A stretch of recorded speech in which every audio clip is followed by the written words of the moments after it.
the Naval Academy dominated Army from 2002 to 2015. Chad was the last quarterback to Army quarterback to beat Navy. So let's go to the sports hotline and welcome in to the locker room a good friend of the show, a great American, our former Army quarterback, Chad Jenkins. What's up, Chad? Billy, what's going on, man? Hey, we'll start this off by go Army beat Navy. I just said to my producer, Josh, that we were at the Marriott last night for where the Army headquarters is. The team stays there, and everybody was there. I had an opportunity to talk to General Dawkins. That was unbelievable. But when you speak to everybody, Chad, you know as well as anybody else, if they don't even say goodbye, they say go Army beat Navy. That's it. That's the mantra, especially today. So it'll be fun to watch. It's a little bit of a different scenario this year with Navy carrying in the better record from the couple years past. So they're, I think, ranked in the top 25 at least. So it'll be a hard-fought victory, and hopefully we can keep possession of the ball and keep healthy on the field today. Well, it'll come down to turnovers. Hey, both of these teams are they lead all of college football in rushing. Of course, the offenses that they run. You ran the option and the veer and whatnot. It's obviously conducive for running the ball and piling up the yardage. Ball control is the key to this game. Yeah, it will. It'll be. I see this one going down to the whoever has the ball at the end of the game and whoever can keep it off the ground today. I don't know. I think it might be a little bit sloppy there in Philly today. So ball security and whoever has it at the end of the game might go down to the wire. We're talking with Chad Jenkins, former Army quarterback. Of course, I don't know if people haven't been up to West Point. It's just an amazing campus. The cadets, you guys it's a regimented, structured. You guys are squared away. Talk a little bit about some of your memories as going to school, walking around that campus.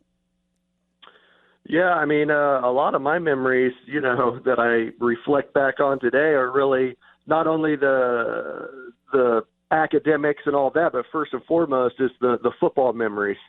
Saturday afternoons going to battle with my brothers at Mikey Stadium.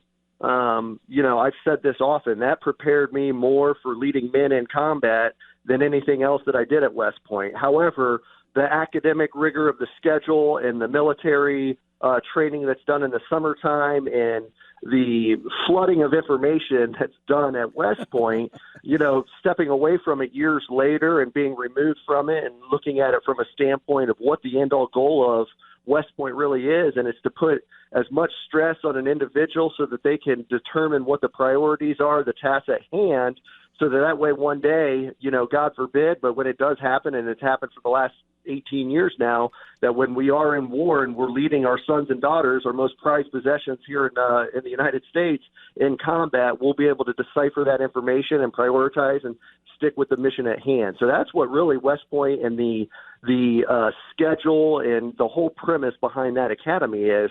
We got to recognize what the true mission is, and that's leading men and women in combat. Of course, General Dawkins alluded to that by saying that for this Saturday, you guys want to beat the hell out of each other, but after that, you guys are playing on the same team. Yeah, and that's true. Oftentimes people get a little bit sore on hearing combat analogies used for football, and oftentimes that's from people who, one, never played football, or two, never heard a shot of fire and anger before in war. And fortunately, it was the Lord's will to have both those things play a factor in my life firsthand. And I can tell you that those combat analogies to describe what's going to happen here at 3 p.m. in Philadelphia is true.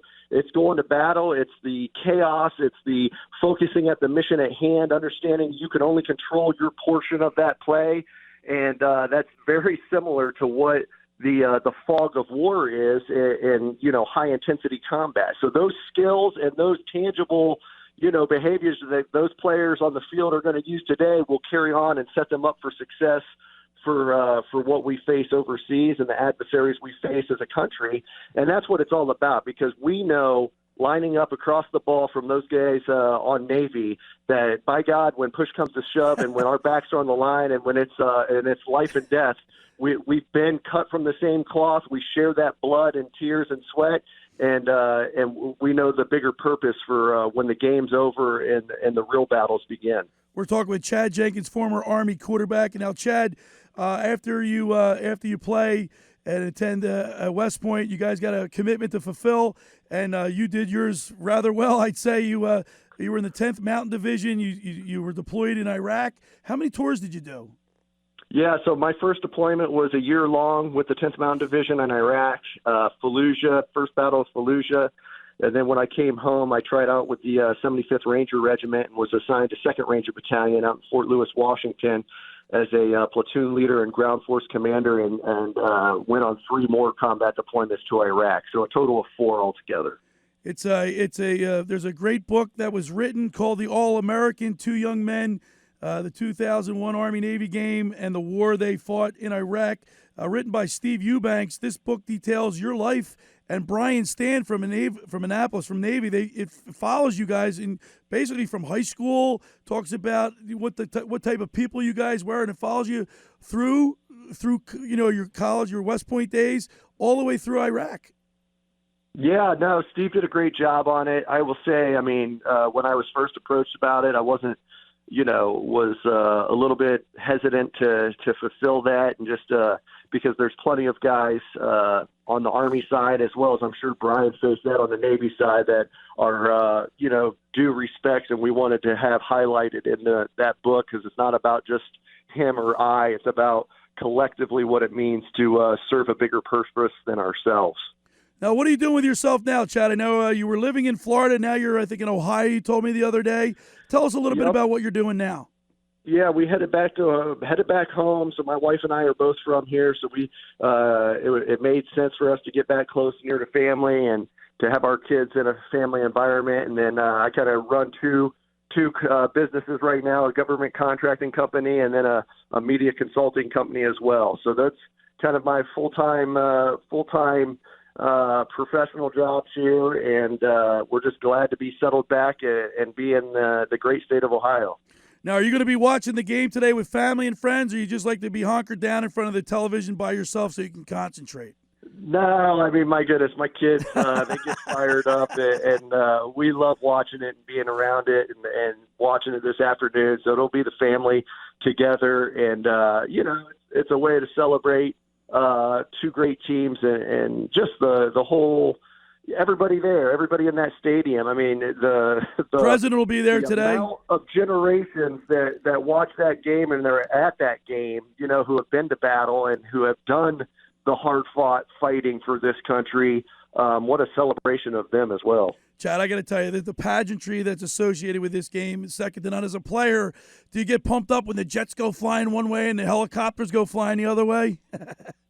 Yeah, I wish our helicopters were a little faster, because I will say the jets are pretty cool. So, unfortunately, the flyovers, I'll give Navy credit on the flyover, but after that, everything else is for the good old Army brave old Army team. Hey, Chad, another thing too, that you guys, both academies, you guys do pranks leading up to the game, like stealing the goat or things like that. What were some of the things that you noticed when you were there attending?